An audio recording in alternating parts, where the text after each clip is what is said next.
Okay, last class में हमने cardiac cycle ये टर्म यूज की थी।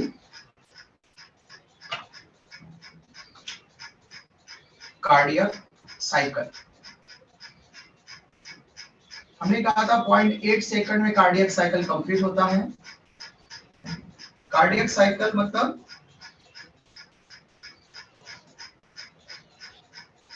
हार्ट जो ब्लड पंप करेगा ऑरिकल और वेंट्रिकल और फिर वेंट्रिकल से रिस्पेक्टिव आर्टरीज में, मतलब greater artery, aorta and pulmonary arch में, ठीक है। उस टाइम पीरियड को, एक पर्टिकुलर टाइम पीरियड को, मतलब कि जिसमें ब्लड आता है एवॉर्टा में, एवॉर्टा से वेंट्रिकल में जाता है और वेंट्रिकल से पंप कर दिया जाता है वापस से ब्लड वेसल्स में, उस टाइम पीरियड को हम बोलते हैं कार्डियक साइकिल, और उसी को हम बोलते हैं एक हार्ट बीट। ओके, और उस हार्ट बीट में हमने दो साउंड पढ़े थे। और हार्ट बीट दो साउंड निकलते हैं। फर्स्ट साउंड हमने कहा था लव और सेकंड साउंड हमने कहा था डव। ओके, और इस हार्ट बीट में हमको कितना टाइम लगा था? 0.8 सेकंड। कैसे पता किया था 0.8 सेकंड लगते हैं, मतलब कार्डियक साइकिल? कार्डियक साइकिल, एक कार्डियक साइकिल का मतलब है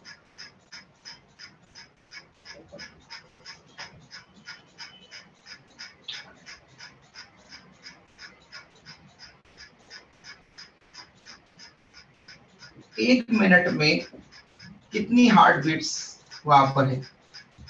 70 to 75 हार्ट बीट्स।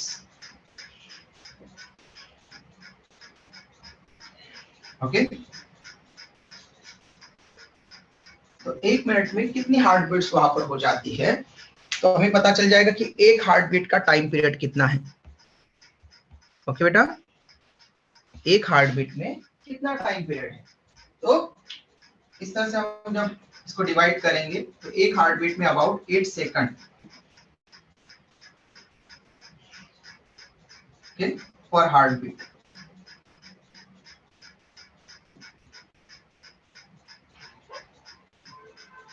ओके, एक हार्ट बीट 0.8 सेकंड में कंप्लीट होती है। इसलिए हमने कहा था कि कार्डियक साइकिल का टाइम पीरियड कितना होना चाहिए? एक कार्डियक साइकिल कितने टाइम में कंप्लीट होता है?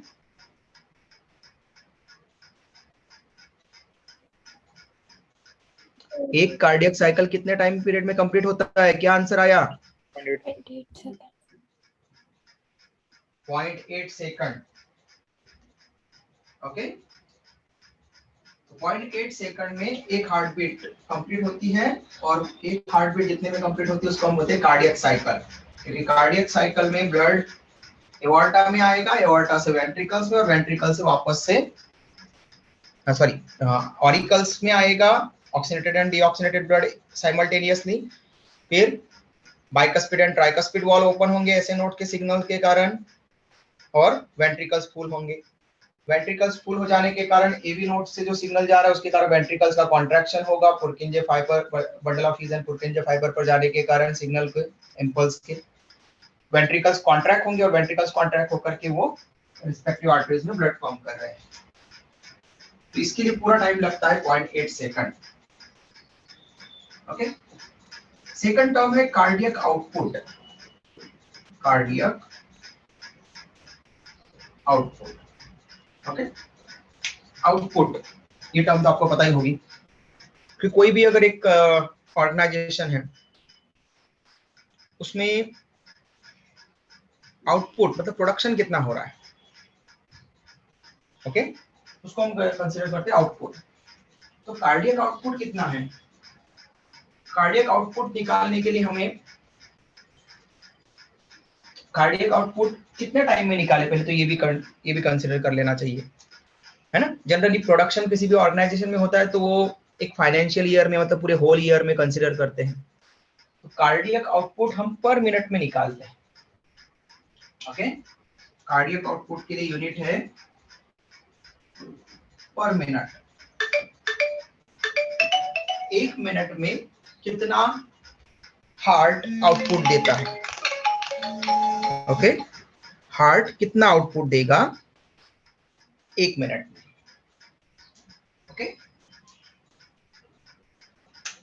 कितना आउटपुट, मतलब कितना ब्लड पंप करेगा 1 मिनट में। तो सबसे पहले हमें पता होना चाहिए कि ये तो पता है हमें कि 1 मिनट में 72 टू 75 हार्ट बीट्स करता है। अगर एक हार्ट बीट में कितना ब्लड पंप होता है बाहर, कितना ब्लड पंप कर सकता है, ओके, तो हम वहां से निकाल सकते हैं उसका कार्डियक आउटपुट। तो कार्डियक आउटपुट के लिए फॉर्मूला है stroke volume into heart beats per minute. 1 minute में कितनी हार्ट बीट्स होती है इनटू स्ट्रोक वॉल्यूम। अब हमने नया टर्म यूज किया यहाँ पर stroke volume, stroke, okay, stroke है ना, जैसे कोई क्रिकेटर है तो स्ट्रोक मारता है फोर्स के साथ में, ठीक है, कोई पेनल्टी स्ट्रोक मिला किसी को हॉकी में, फुटबॉल में, तो वो किक मारेगा फुटबॉल वाला, हॉकी वाला अपनी हॉकी स्टिक से स्ट्रोक मारेगा। तो स्ट्रोक मतलब कि कितना फोर्स के साथ में कितना वहां पर इस चीज को परफॉर्म कर रहा है। तो स्ट्रोक वॉल्यूम मतलब यहाँ पर हार्ट का स्ट्रोक वॉल्यूम, हार्ट कितना पंप कर रहा है, मतलब ओके, कितना ब्लड पंप कर रहा है, ये हो जाएगा उसका स्ट्रोक वॉल्यूम। लेकिन कितने में, तो पर हार्ट बीट, एक हार्ट बीट में कितना ब्लड पंप करेगा हार्ट, उसको हम बोलते हैं स्ट्रोक वॉल्यूम। इसलिए स्ट्रोक वॉल्यूम की डेफिनेशन अलग से लिख लेना। स्ट्रोक वॉल्यूम क्या होता है, volume of blood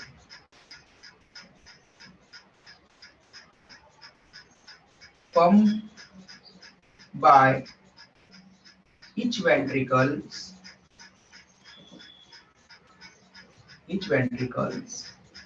in one heartbeat, okay, एक हार्ट बीट में कितना ब्लड का वॉल्यूम पंप होगा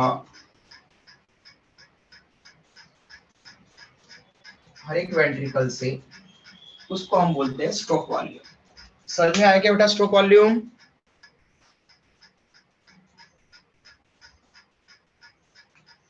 यस सर। ओके, तो वेंट्रिकल, ईच वेंट्रिकल, तो 2 वेंट्रिकल हैं, दोनों वेंट्रिकल इंडिपेंडेंटली कितना कितना वॉल्यूम पंप करते हैं, तो उनको हम कंसीडर करेंगे वहां पर। तो एक ने भी जितना कंसीडर किया उसको हम यहाँ पर स्ट्रोक वॉल्यूम के फॉर्म में लिख देंगे, क्योंकि दोनों सेम वॉल्यूम वाले हैं। तो कितना ब्लड पंप होता है हमारा हार्ट, एक हार्ट बीट में कितना वेंट्रिकल से पंप करता है, तो 70 ml, ओके, हमारी इसमें ये कितनी कैपेसिटी है 70 ml। तो स्ट्रोक वॉल्यूम कितना हो गया बेटा 70 ml। Heart beats per minute कितना होता है बेटा हमें, हार्ट रेट कितना होता है हमें, 1 मिनट में कितनी heart beat, 72 72 to 75 heart beats per minute.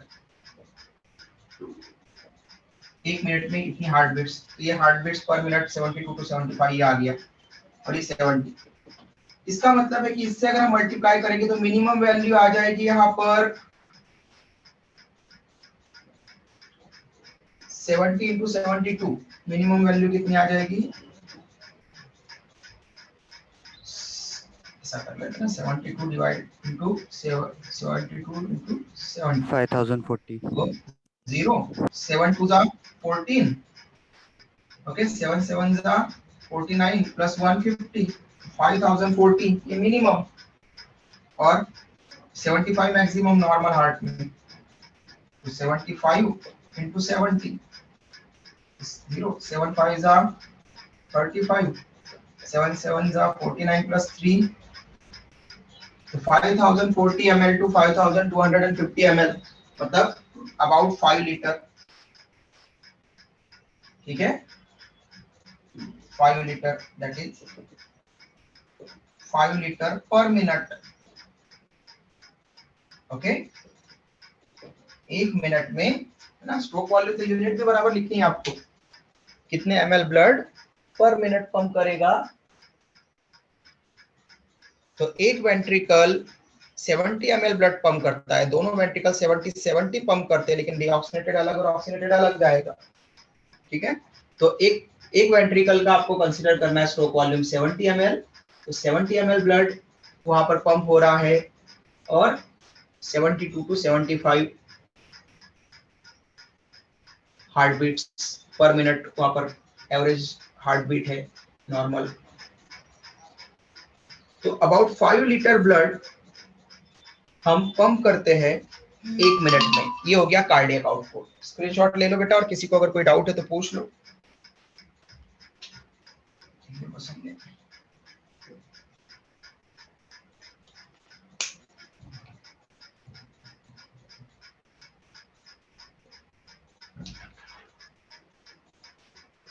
Done sir.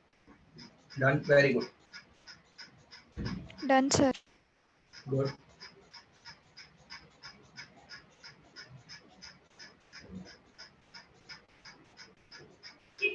Ramdaspeth branch में हो गया क्या बेटा?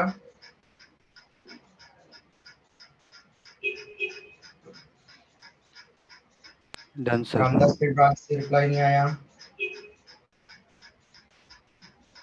यस सर, दे दिया।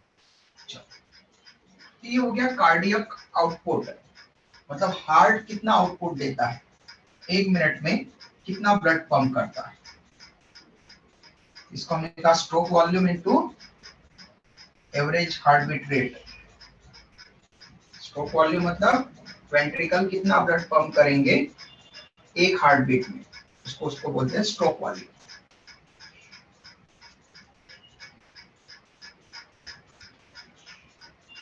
नेक्स्ट है हार्ट बीट। तो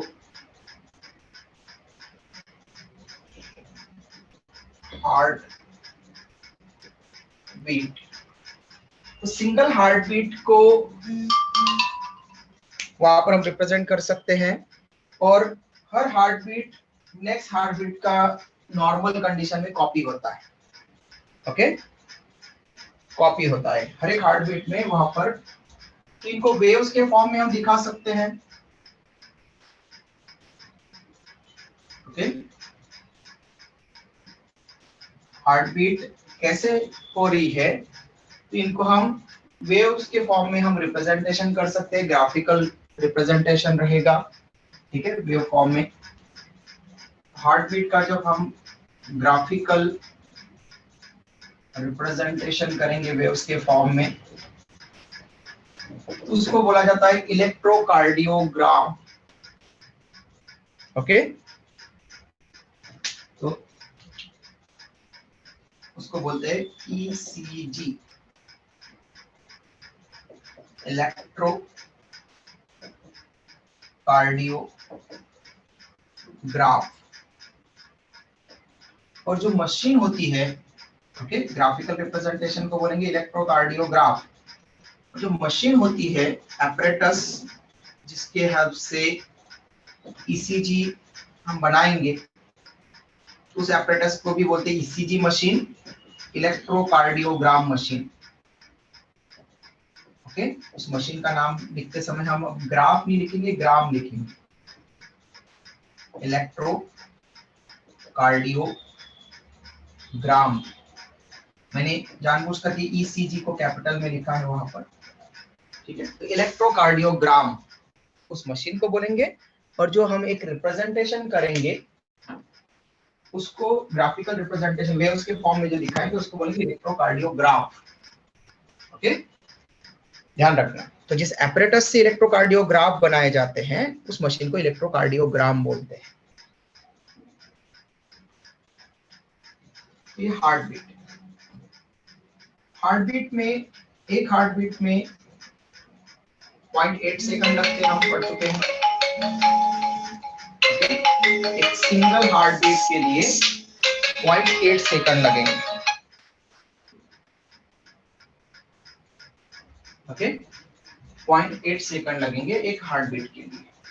उस हार्ट बीट में हम कुछ टर्म यूज करेंगे, P waves, Q waves, okay, QRS complex, P waves, ऐसे हम रिप्रेजेंट कर सकते हैं। तो एक हार्ट बीट, तो अगर यहां से हम स्टार्ट कर रहे हैं, उस हार्ट बीट को स्टार्ट करते से ही हम एक इस तरह का वेव रिप्रेजेंट करते हैं। देन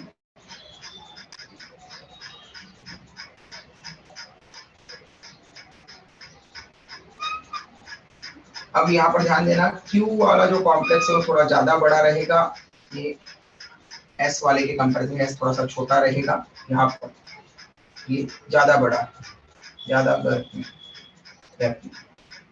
यहाँ पर, फिर यहाँ जाने के बाद में ये इस तरह से, ये जो वेव है यहाँ पर ये बढ़ी हुई है और यहाँ पर ये इस तरह से है, ये ज्यादा डायमीटर वाली है। ओके, ये आपको ध्यान देना है। यहाँ पर ये वेव हम यहाँ पर ज्यादा बता रहे हैं, आपको ध्यान से पूरे सारी चीज समझने के लिए यहाँ पर मैं इसको इस रिप्रेजेंट कर दूँ। ओके, ये वेव फर्स्ट वाली वेव जो हमने बनाई है इस तरह से, इसको हम बोलेंगे पी वेव। यहाँ से लेकर यहाँ तक का पार्ट पी वेव। पी के बाद में स्टार्ट होगा नेक्स्ट वाला जो यहाँ से स्टार्ट हो रहा है, इसको हम, ये जो पॉइंट है यहाँ जो ये वेव बन रही है यहाँ से लेकर यहाँ तक, इसको बोल रहे क्यू। फिर यहाँ से लेकर यहाँ तक वापस से जो बन रहा है इतना पार्ट, उसको बोलेंगे आर। नेक्स्ट यहाँ से, मतलब ये जो लाइन है ये हमने ड्रॉ की है एक्सिस, इसके बाद में एक्सिस से नीचे यहाँ पर ये वापस ये हो गया एस वेव। लेकिन ये क्यू आर एस एक साथ में है, इसलिए हम यहाँ पर बोलेंगे कि फर्स्ट पी वेव होता है, second Q R S complex होता है। ओके, क्यू आर एस, क्योंकि क्यू बनने के बाद में फिर बीच में कोई लाइन हमने एक्सिस ड्रॉ नहीं किया है, क्यू कंटिन्यूएशन में आर की, आर कंटिन्यूएशन में एस की, क्यू आर एस कॉम्प्लेक्स, और फिर लास्ट में हम बोलते हैं यहाँ पर पी वेव। तो उसको A B C D E Q नहीं बोला गया, P Q R S T Q बोला गया। तो पी से polarisation, polarise wave, polarisation, polarisation से वो पी स्टार्ट हुआ, इसलिए पी से नाम दे दिया हमने, P Q R S T. Okay, clear? तो ये ध्यान देना। तो ये इतना पूरा कंप्लीट होता है यहाँ पर 0.8 सेकंड में, यहाँ से लेकर यहाँ तक 0.8 सेकंड। तो हमारी एक हार्ट बीट में 3 पार्ट्स होते हैं, P wave, Q R S complex and T wave. यहाँ तक समझ में आया सबके? किसी को कंफ्यूजन है यहाँ तक? No sir. पी वेव का मतलब क्या है फर्स्ट, और पी वेव कितने टाइम पीरियड में कंप्लीट होगी? तो पी वेव का मतलब है atrial contraction, atrial systole. Atrial systole मतलब एट्रियल कॉन्ट्रैक्शन या पोलराइजेशन ऑफ एट्रिया। ओके, तो यहाँ पर पोलराइजेशन हो रहा है, ठीक है, कॉन्ट्रैक्शन हो रहा है, एट्रियल सिस्टोल मतलब कॉन्ट्रैक्शन हो रहा है एट्रिया का। दोनों एट्रिया साइमल्टेनियसली कॉन्ट्रैक्ट होंगे, राइट एट्रियम भी और लेफ्ट एट्रियम भी। ओके, और वो कॉन्ट्रैक्ट होकर के जो ओपनिंग होगा वहां पर वॉल्स का, बाइकस्पिड एंड ट्राइकस्पिड वॉल का, right atrium and right ventricle के बीच में tricuspid wall, left atrium and left ventricle के बीच में बाइकस्पिड वॉल, दोनों वॉल ओपन होंगे, ठीक है। बाइकस्पिड वॉल को मिट्रल वॉल भी बोलते हैं। तो दोनों ओपन होंगे और दोनों कॉन्ट्रैक्शन के कारण दोनों ओपन होंगे, और दोनों का जो ब्लड है, राइट एट्रियम का डीऑक्सीनेटेड ब्लड राइट वेंट्रिकल में जाएगा, लेफ्ट वेंट्रिकल का डीऑक्सीनेटेड ब्लड लेफ्ट वेंट्रिकल में जाएगा, लेफ्ट वेंट्रिकल का ऑक्सीनेटेड ब्लड, लेफ्ट एट्रियम का ऑक्सीनेटेड ब्लड लेफ्ट वेंट्रिकल में जाएगा, ठीक है। क्लियर है ना? ये हमने हार्ट बनाया था, और इस हार्ट में हमने कहा था यहाँ पर राइट पार्ट में डीऑक्सीनेटेड ब्लड आता है और लेफ्ट पार्ट में ऑक्सीनेटेड ब्लड, ठीक है। यहाँ पर ऑक्सीजन वाला ब्लड आएगा और यहाँ पर CO2 वाला ब्लड आएगा, ये ध्यान रखो। ओके, तो लेफ्ट पार्ट, लेफ्ट एट्रियम और लेफ्ट वेंट्रिकल के बीच में बाइकस्पिड वॉल है, बाइकस्पिड वॉल ओपन होंगे, उसी टाइम पर राइट एट्रियम और राइट वेंट्रिकल के बीच में ट्राइकस्पिड वॉल ओपन होंगे, और राइट एट्रियम और राइट एट्रियम से CO2 मतलब डीऑक्सीनेटेड ब्लड राइट वेंट्रिकल में एंटर करेगा, लेफ्ट एट्रियम से ऑक्सीनेटेड ब्लड लेफ्ट वेंट्रिकल में एंटर करेगा। ओके, ये कब हो रहा है? जब पी वेव चल रही है तब। ये एट्रियल कॉन्ट्रैक्शन को रिप्रेजेंट करता है, एट्रिया कॉन्ट्रैक्ट हो रहे हैं और कॉन्ट्रैक्ट होकर के उनका जो ब्लड है वो वेंट्रिकल्स में आ रहा है। ओके, कितना टाइम पीरियड लगता है इसमें? तो 0.11 सेकंड लगता है। एट्रियल कॉन्ट्रैक्शन में 0.11 सेकंड, 0.11 सेकंड में एट्रियल कॉन्ट्रैक्शन हो जाता है। क्लियर? तो पी वेव के लिए टाइम लगेगा 0.11 सेकंड। ठीक है, 0.11 सेकंड। नेक्स्ट है QRS complex. QRS complex represent करता है वेंट्रिकुलर सिस्टोल, वेंट्रिकुलर सिस्टोल।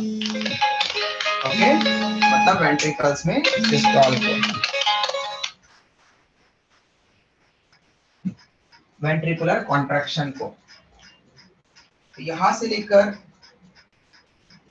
यहां तक ये चलने वाला है वेंट्रिकुलर सिस्टोल।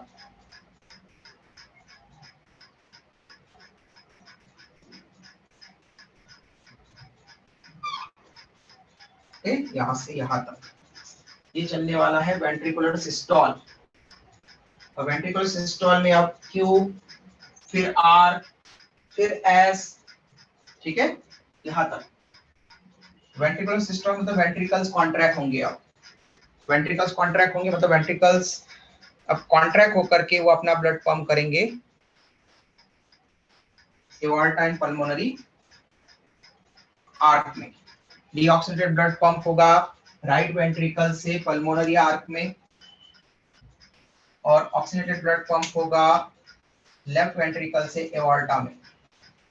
ओके, ये कॉन्ट्रैक्शन के कारण हो रहा है, तब यहाँ पर वेंट्रिकल्स कॉन्ट्रैक्ट हो रहे हैं।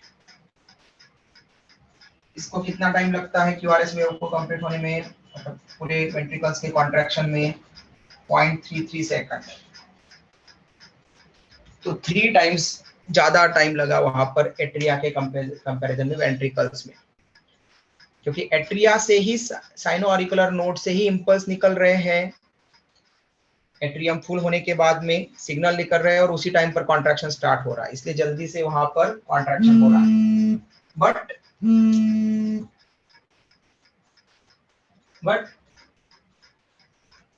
जब वेंट्रिकल्स के ऊपर आया तो एबी नोड से पहले पुरकिन वहां पर बंडल ऑफ हीस पर सिग्नल जाएंगे, फिर पुरकिंजे फाइबर पर, हर एक पुरकिंजे फाइबर पर जाएंगे, और ये कोनाइकल इलोंगेटेड पार्ट है। तो और वॉल भी इनकी जो है वो ठीक है, इसलिए इनको प्रेशर ज्यादा जनरेट करना है, यहाँ पर टाइम पीरियड ज्यादा लग जाता है 0.33 सेकंड, 0.33 सेकंड। ओके, तो अब टाइम बचा है 0.36 सेकंड का, वो लग जाता है इसमें टी वेव में। टी वेव में क्या होता है? टी वेव में होता है जॉइंट डायस्टॉल। डायस्टॉल का मतलब क्या बताया था बेटा आपको?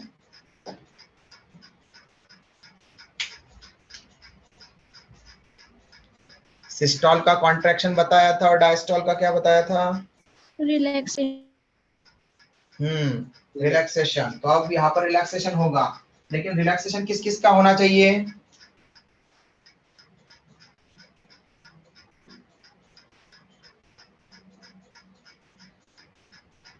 अरे कौन कौन कॉन्ट्रैक्ट हुए हैं? वेंट्रिकल। पी वेव के टाइम पर एट्रिया कॉन्ट्रैक्ट हुए हैं और क्यूआरएस कॉम्प्लेक्स के टाइम पर वेंट्रिकल कॉन्ट्रैक्ट हुए हैं, तो दोनों को रिलैक्स भी तो होना पड़ेगा ना। तो जॉइंट डायस्टॉल, जॉइंट मतलब यहाँ पर एट्रिया और वेंट्रिकल्स दोनों रिलैक्स होंगे, तो स्टार्टिंग वाले पीरियड में, यहाँ से स्टार्टिंग वाले टाइम पीरियड में जब यहाँ पर वेंट्रिकल कॉन्ट्रैक्ट होते हैं, तो इसी के अंदर से यहाँ से एट्रिकुलर डायस्टॉल स्टार्ट हो चुका होता है। ओके, मतलब एट्रिया यहाँ पर रिलैक्स होना शुरू होते हैं। लेकिन जब एट्रिया रिलैक्स होना शुरू हो रहे हैं, कॉन्ट्रैक्शन खत्म हो गया, एट्रिया रिलैक्स होना शुरू हो रहे हैं, ओके, उसी टाइम पर अब वेंट्रिकल भी रिलैक्स होना शुरू कर देते हैं, तो दोनों ओवरलैप कर जाते हैं कुछ टाइम पीरियड में। पहले एट्रिया रिलैक्स हो जाएंगे पूरी तरह से, लेकिन वेंट्रिकल्स का रिलैक्सेशन अभी भी चलेगा थोड़ी देर तक, बट दोनों का टाइम पीरियड कुछ ओवरलैप हो रहा है। ओके, जब एट्रिया रिलैक्स होना शुरू हो रहे हैं, तो खत्म नहीं हुए अभी, एट्रिया पूरी तरह से रिलैक्स नहीं हुए, एट्रियल डायस्टॉल अभी पूरा कंप्लीट नहीं हुआ है, तब तक उसी में क्या हुआ कि वेंट्रिकल्स भी रिलैक्स होना शुरू हो गए, वेंट्रिकुलर डायस्टॉल भी उसी में शुरू हो गया, तो कुछ टाइम पीरियड ओवरलैप कर गया है। ओके, कुछ टाइम पीरियड ओवरलैप कर गया, इसलिए हम उसको बोलते हैं कि ये दोनों एक दूसरे में कंप्लीट नहीं दिखते, डायस्टॉल हमको दिखता है वहां पर दोनों का एक साथ। ओके, तो एट्रिया एंड वेंट्रिकल दोनों एक साथ में। अरे पावर कट हो गया बेटा, कोशिश तो आप लोग को कुछ दिखे वहां पर, लेकिन ये साथ नहीं आएगा। बोर्ड दिख रहा है क्या बेटा आप लोगों को? Yes sir. हाँ, यस सर, दिख रहा है। कोशिश करते हैं थोड़ा बहुत और आपको दिखे प्रॉपर। ओके, है ना, पावर कट हो चुका है, हमारे इधर बारिश हो गई तेज तो अचानक से। जॉइंट डायस्टॉल, यहाँ पर एट्रिकुलर डायस्टॉल शुरू था, उसी टाइम पर वेंट्रिकुलर डायस्टॉल भी स्टार्ट हो गया, तो ओवरलैप कर रहा है कुछ टाइम पीरियड, इसलिए हम इसको बोलते हैं जॉइंट डायस्टॉल। जबकि यहाँ पर एट्रिकुलर सिस्टॉल पूरा कंप्लीट हो जाने के बाद फिर वेंट्रिकुलर सिस्टॉल स्टार्ट हुआ था, इसलिए हमने उनको दोनों को अलग अलग लिखा, लेकिन डायस्टॉल दोनों का अलग अलग टाइम पीरियड पर कंप्लीट नहीं हुआ, एक का कंप्लीट होने जा रहा है, एक शुरू हुआ था डायस्टॉल, उसके बाद में दूसरे का शुरू हुआ, इसलिए दोनों के लिए जॉइंट डायस्टॉल लिखा है। और ये टाइम पीरियड लगता है जॉइंट डायस्टॉल का 0.36 सेकंड, 0.36 सेकंड। बट पहले एट्रिया का डायस्टॉल कंप्लीट हो जाएगा, फिर वेंट्रिकल्स का डायस्टॉल कंप्लीट होगा।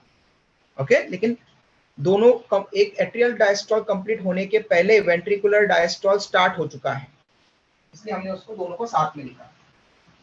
तो टी वेव जॉइंट डायस्टॉल को रिप्रेजेंट करती है। स्क्रीनशॉट ले लो बेटा।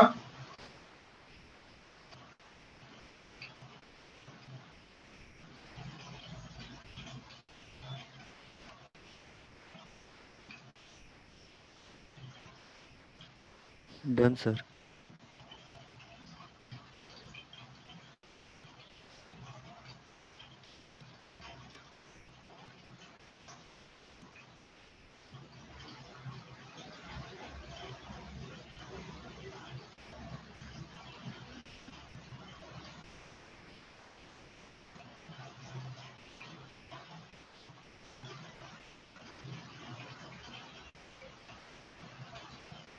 Done. Done, sir. Done sir. Ramdas के ब्रांच से नहीं आया कोई रिस्पॉन्स।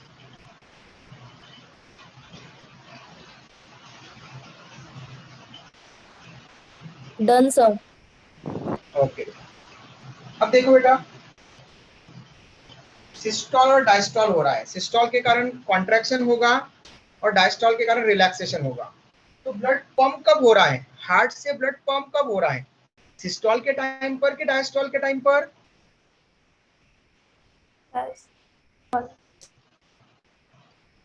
यस, Systole के time. ब्लड को पंप करने के लिए सिस्टॉल हो रहा है ना, भेजे जाने के लिए एक जगह से दूसरी जगह के लिए। इसलिए प्रेशर किसका ज्यादा होगा हमारे हार्ट में, सिस्टोलिक प्रेशर ज्यादा होगा हार्ट सिस्टोलिक प्रेशर के लिए या फिर डायस्टोलिक प्रेशर के लिए?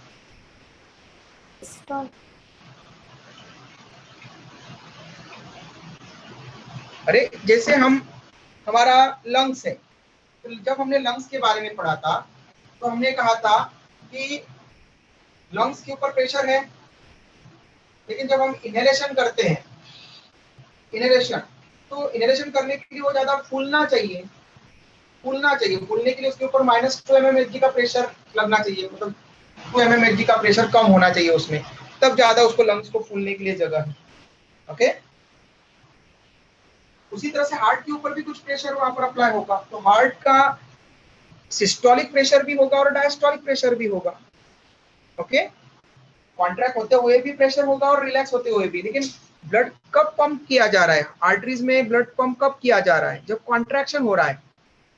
आर्टरी एओर्टा का ऑरिकल का कॉन्ट्रैक्शन हुआ तो वेंट्रिकल्स में ब्लड गया, वेंट्रिकल्स का कॉन्ट्रैक्शन हुआ तो रिस्पेक्टिव आर्टरीज में गया। तो जब कॉन्ट्रैक्शन हो रहा है तब ज्यादा प्रेशर अप्लाई हो रहा है, मतलब सिस्टोलिक प्रेशर ज्यादा होगा कि डायस्टोलिक प्रेशर ज्यादा होगा? सिस्टोलिक। Systolic, good. और इसीलिए यहाँ पर ये जो सिस्टोल हो रहे हैं, इस सिस्टोल के टाइम पर प्रेशर ज्यादा होता है, डायस्टोल के टाइम पर कम होता है। इसीलिए हम हार्ट जो प्रेशर होता है, ब्लड प्रेशर, हार्ट जो प्रेशर जनरेट करता है ब्लड पर, और इसके कारण ब्लड आर्टरी की वॉल पर, आर्टरीज में जा रहा है ब्लड हार्ट से। ओके, तो उस प्रेशर को हम वहां पर कलेक्ट करते हैं फिर कि कितना प्रेशर है सिस्टोलिक और डायस्टोलिक प्रेशर। तो ब्लड प्रेशर का मीनिंग है that amount of pressure which is exerted by blood on arterial wall, blood vessel की वॉल पर, और जनरली हम आर्टरी की वॉल पर, क्योंकि हार्ट पंप किसमें कर रहा है, आर्टरी में, या तो पल्मोनरी आर्क में या फिर एओर्टा में, इसलिए हम मेनली आर्टरी की वॉल से रिलेट करते हैं ब्लड प्रेशर। नेक्स्ट टर्म देखो, ब्लड प्रेशर। बहुत सारी बुक में ब्लड प्रेशर पहले पढ़ा दिया जाता, लिख दिया जाता है, और फिर हार्ट बीट बाद में बताई जाती है। लेकिन अगर आप हार्ट बीट को समझ लेते हैं, सिस्टोल डायस्टोल, ओके, तो आपको ब्लड प्रेशर समझना आसान हो जाता है। ब्लड प्रेशर, ठीक है, जिसको शॉर्ट में डॉक्टर्स बीपी बोलते हैं, कि हाई बीपी हो गया, लो बीपी हो गया, है ना। तो पहले नॉर्मल बीपी क्या है वो समझना होना चाहिए। तो ब्लड प्रेशर का मतलब है amount of pressure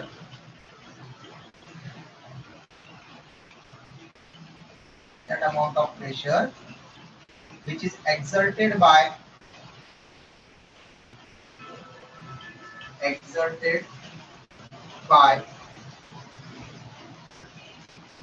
flowing blood onto arterial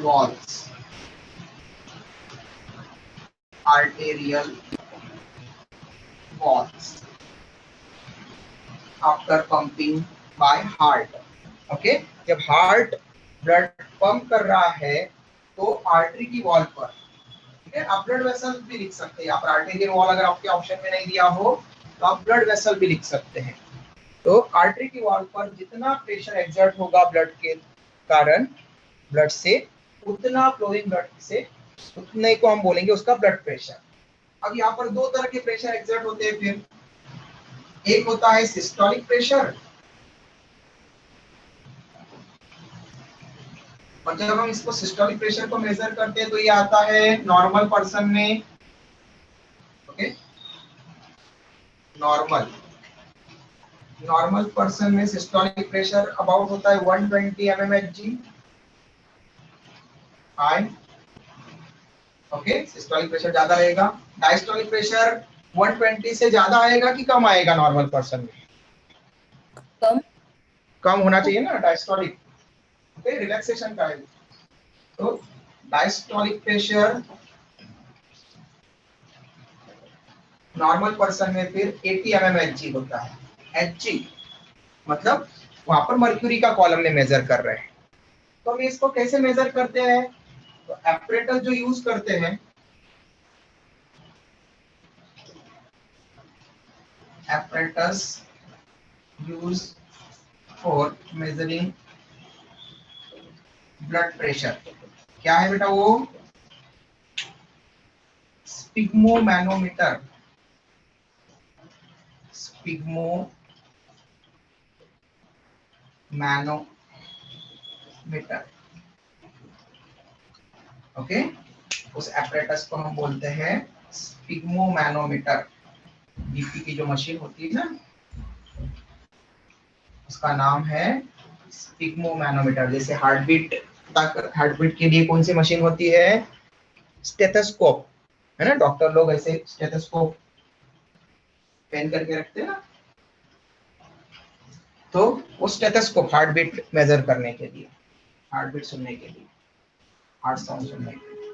और बीपी मेजर करने के लिए जो आपने देखा होगा, एक ऐसा एपरेटस होता है जिसमें से स्केल बनी होती है, मर्क्यूरी का कॉलम होता है, कैपिलरी होती है जिसमें मर्क्यूरी पारा होता है, और एक पंपिंग के लिए लगा होता है जिसको पंप करने पर डॉक्टर बैंड यहाँ पर लगा देते हैं पहले, और फिर पंप करते हैं उसको, और फिर छोड़ देते हैं, और फिर उसमें पारा जो ऊपर गया वो कहाँ पर रुकता है उसके बेसिस पर सिस्टोलिक स्केल एक तरफ बनी रहती है, एक तरफ डायस्टोलिक स्केल बनी रहती है, उसमें वो चेक करते हैं। आजकल इलेक्ट्रॉनिक आ गए हैं, लगाओ एयर अपने आप को ऑन करो तो एयर अपने आप ले लेता है, वो प्रेशराइज कर लेता है वेसल्स के कांटेक्ट में आने के लिए, और वहां से जो सिग्नल लेगा उसके बेसिस पर फिर आपको वहां पर वो डायरेक्टली डिजिट में नंबर बता देता है कि कितना सिस्टोलिक कितना है, डायस्टोलिक कितना है। ओके, तो नॉर्मल ब्लड प्रेशर हम बोलते हैं, normal blood pressure 120 mmHg and 80 mmHg। But ऐसा नहीं करना है आपको कि 80 डिवाइडेड 120 डिवाइडेड बाय 80, कट नहीं कर देना उसको, ठीक है। असल में ये ध्यान रखना है, एक सिस्टोलिक प्रेशर है और एक डायस्टोलिक प्रेशर है, आपको एक दूसरे को डिवाइड नहीं करना है। ऐसा लिखते हैं तो लाइन के अबो है मतलब वो सिस्टोलिक प्रेशर को रिप्रेजेंट कर रहा है, लाइन के बिलो है मतलब वो डायस्टोलिक प्रेशर को रिप्रेजेंट कर रहा है। ठीक है बेटा, अगर इससे ज्यादा अगर हो, इंक्रीज इन ब्लड प्रेशर अगर दिख रहा है, जैसे किसी पर्सन में 130/90 से ज्यादा हो जाए, ज्यादा, ओके, मोर देन 130/90, तो उसको हम बोलेंगे hypertension, okay, high BP, okay, hypertension और हाई ब्लड प्रेशर, ठीक है। और किसी में अगर डिक्रीज हो जाए ब्लड प्रेशर में, मतलब लेस देन 110/70 अगर किसी में मिलता है, सिस्टोलिक प्रेशर 110 से कम और डायस्टोलिक प्रेशर 70 से कम, उसको बोलते हैं हाइपोटेंशन हो गया है, लो बीपी हो गया है, हाइपोटेंशन, लो ब्लड प्रेशर। समझ में आया क्या बेटा? किसी को कोई डाउट है तो पूछ लो, बाकी सब लोग स्क्रीनशॉट ले लो।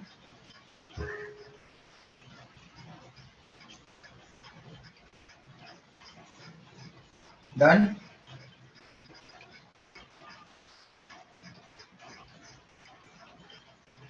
Done sir.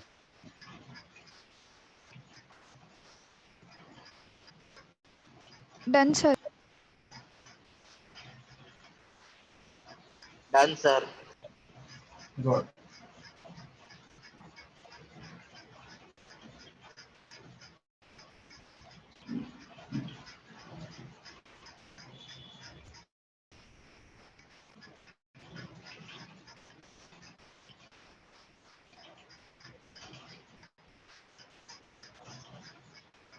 अभी तक जो हमने पढ़ा, cardiac output, heart beat rate, heart beat, blood pressure, इसमें किसी को भी कोई डाउट है बेटा?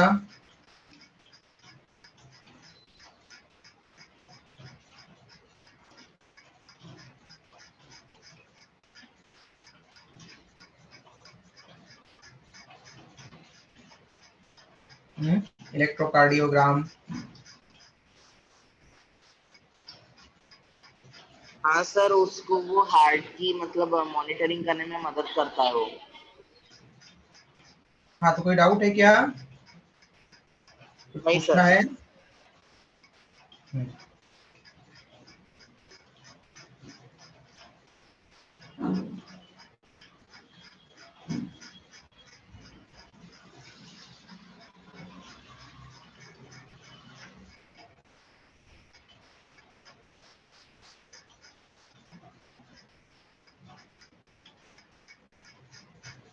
ओके, फिर नेक्स्ट है डबल सर्कुलेशन, जो हम पढ़ चुके हैं, बट आर्टरी वेन की लेयर्स के बारे में उसमें कुछ बताया है, वो हम कंप्लीट कर लेते हैं आज फिर। यूजुअली आर्टरी और वेन के ऊपर शॉर्ट में आपको ये पता होना चाहिए कि जो भी ब्लड वेसल होगी उसमें जनरली 3 लाइनिंग्स होती है, 3 लेयर्स से मिलकर बनती है आर्टरी और वेन। और बाकी अदर तो हम वहां पर पढ़ ही चुके हैं कि आर्टरी में वॉल्स नहीं होते यूजुअली, वेन्स में वॉल होते हैं। ओके, अब मुझे बताओ आर्टरी की वॉल ज्यादा थिक होगी या वेन की वॉल ज्यादा थिक होना चाहिए? आर्टरी। आर्टरी। आर्टरी की, वेरी गुड। क्यों बेटा, रीजन बताओ।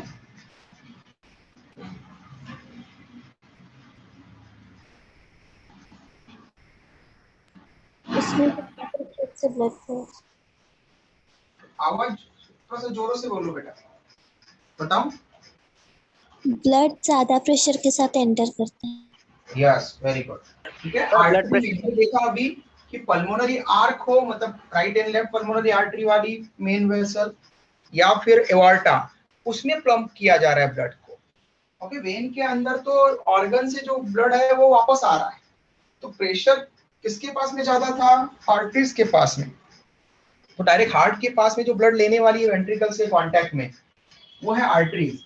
इसलिए आर्टरी की वॉल ज्यादा थिक होती है वहां पर,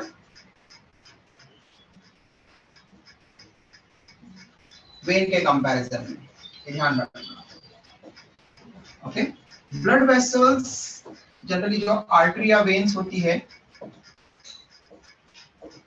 उन आर्टरी और वेन्स में 3 लेयर्स होती है ब्लड वेसल्स में। इनर मोस्ट लेयर को लेयर के लिए हम एक टर्म यूज करते हैं स्ट्रेटा या ट्यूनिका।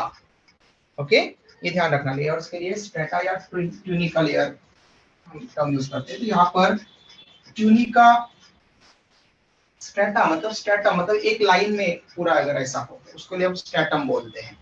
ओके, और ट्यूनिका मतलब कि अगर वो लाइन बना रही है बट कैसी, राउंडेड, तो ट्यूनिका। तो इनर मोस्ट लेयर वहां पर ट्यूनिका इंटीमा। ओके, इंटीमा मतलब इंटरनल है। फिर सेकंड लेयर, मिडल लेयर, नाम हो जाएगा ट्यूनिका मीडिया। और इनर मोस्ट एक्सटर्नल लेयर, बाहर की लेयर, तो ट्यूनिका एक्सटर्ना। ओके, नाम आसानी से आप याद रख सकते हैं। Intima internal layer, media middle layer, and externa external layer. Okay, लेकिन अब ये तीनों लेयर्स जो फॉर्मेशन है उसमें अलग अलग लेयर्स से बनती है, अलग अलग सेल्स होती है। जो ट्यूनिका इंटीमा है वो inner lining of squamous epithelium को रिप्रेजेंट करती है। ओके, तो ट्यूनिका इंटीमा किससे बनी है? स्क्वैमस इपिथेलियम से।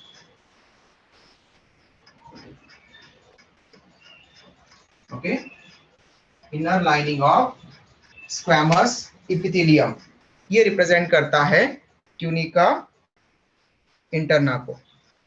ओके, स्क्वैमस इपिथेलियम, इपिथेलियम नहीं, एंडोथेलियम होगी, अंदर की तरफ है ना, तो एंडोथेलियम, सॉरी। इपिथेलियम मतलब, एपी मतलब अबो वाला पार्ट, एंडो मतलब विद इन वाला पार्ट, तो एंडोथेलियम लिखेंगे। ओके, एंडोथेलियम लिखो, एंडोथेलियम अंदर वाली लेयर। ट्यूनिका मीडिया कुछ मस्कुलर और फाइब्रस सेल से बनेगी। ओके, मीडिया मतलब कि वो स्ट्रॉन्ग होगी, स्ट्रेंथ प्रोवाइड करने वाली होगी, इसलिए मसल से और कुछ फाइबर से बनेगी। तो मसल्स में 3 टाइप की मसल्स होती है बेटा। Okay, smooth muscle, skeletal muscle and cardiac muscle, तो कार्डियक तो होगी नहीं क्योंकि कार्डियक तो ओनली हार्ट की होती है, ये तो वेसल से बाहर जा रही है, हार्ट से ऑर्गन तक या ऑर्गन से हार्ट तक। तो यहाँ पर विसरल मसल मतलब स्मूथ मसल पार्टिसिपेट करेगी और साथ में थोड़ी इलास्टिक होना चाहिए। ओके, ब्लड का प्रेशर पड़ेगा तो थोड़ा इलास्टिसिटी होना चाहिए इसमें, इसलिए इलास्टिक फाइबर। तो ट्यूनिका मीडिया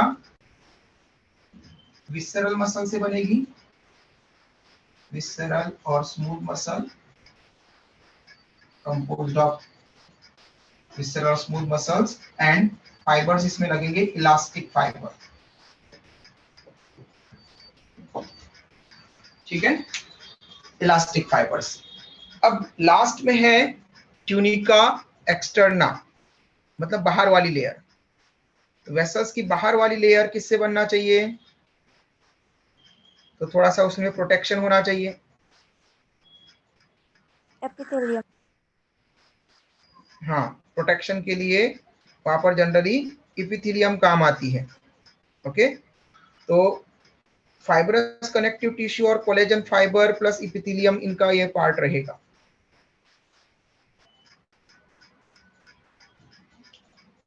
तो यहाँ पर tunica externa fibrous connective tissue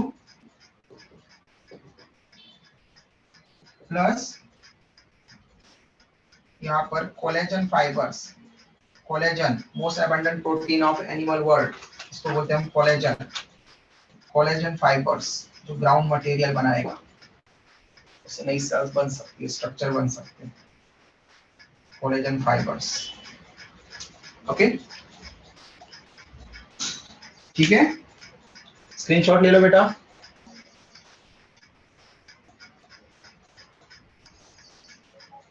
done sir. Okay बेटा, डन सर। ओके। कल हम पढ़ेंगे regulation of heart activity, cardiac activity का रेगुलेशन कैसे होता है, और उसके बाद में disorders related to circulatory system. ये चैप्टर कल कंप्लीट हो जाएगा फिर। ओके बेटा, चलो बाय, टेक केयर, कल मिलते हैं। Bye sir, thank you sir. Bye sir. Bye बेटा, बाय सर। बाय। बाय बेटा, बाय बेटा।